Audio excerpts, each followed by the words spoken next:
ഓം ശ്രീനാരായണ പരമഗുരവേ നമഃ. സുപ്രഭാതം. 1837 ദിവസമായ ഇന്ന് 2026 മെയ് മാസം 26 ചൊവ്വാഴ്ച. 1201 ആണ്ട് ഇടവമാസം 12 ഗുരുവചനങ്ങളിലൂടെ.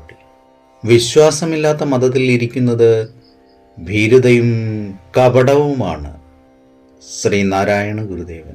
ശ്രീ നടരാജഗുരു എഴുതിയ ഗുരുകൾ എന്ന പുസ്തകത്തിൽ ലക്ഷ്യവും മാർഗവും എന്ന ദ്വൈതം എന്ന് വിവരിക്കുന്നതിൻ്റെ 3-ാം ഭാഗമാണ് ഇന്ന് അവതരിപ്പിക്കുന്നത്. ഭഗവത്ഗീതയിൽ പറയുന്ന ക്ഷേത്രജ്ഞന്മാർ തമ്മിലുള്ള വ്യത്യാസമാണ് ഇവ തമ്മിലുള്ളത്. അവയെ വിവേചിച്ചറിയാൻ കഴിയണം. അറിവിനെയും ആത്മാവിനെയും തിരിച്ചറിയുന്നത് പോലെ ഇവ തമ്മിലുള്ള ദ്വൈതത്തെ നിരാകരിക്കുമ്പോൾ, അഥവാ ഒരേ മൗനഘനതയുടെ 2 വശങ്ങൾ എന്ന നിലയിൽ ഇവയെ സമീകരിക്കുമ്പോൾ സമഗ്രമായ സത്യത്തിൻ്റെ ദർശനമുണ്ടാകുന്നു. ഈ ദർശനം വൈരുദ്ധ്യമുള്ള വശങ്ങളിൽ ഒരേ സമയം ഒന്നിൽ കുടികൊള്ളുന്നത് കൊണ്ടുള്ള സന്നിഗ്ധതയിൽ നിന്നും അധ്യസ്ഥമായിരിക്കുന്ന ഉപാധികളുടെ സമ്പർക്കത്താൽ പ്രതീകമാകുന്ന വൈരുദ്ധ്യങ്ങളിൽ നിന്നും മുക്തമായിരിക്കും. ലക്ഷ്യവും മാർഗവും എന്ന ദ്വൈതത്തെ നിരാകരിക്കേണ്ടത് ഒരു വ്യവസ്ഥയുള്ള രീതിയിൽ തന്നെ വേണം.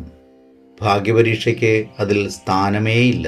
വരുന്നത് പോലെ വരട്ടെ എന്ന തരത്തിലുള്ള ഉദാസീനതയോ, പന്തയങ്ങളിൽ ഏർപ്പെടുന്നവരുടേതുമാതിരി സന്നിഗ്ധതയെ നേരിടാനുള്ള സാഹസിക മനോഭാവമോ, അലസമായ സ്വാതന്ത്ര്യവാജ്ഞയോ മതിയാവുകയുമില്ല.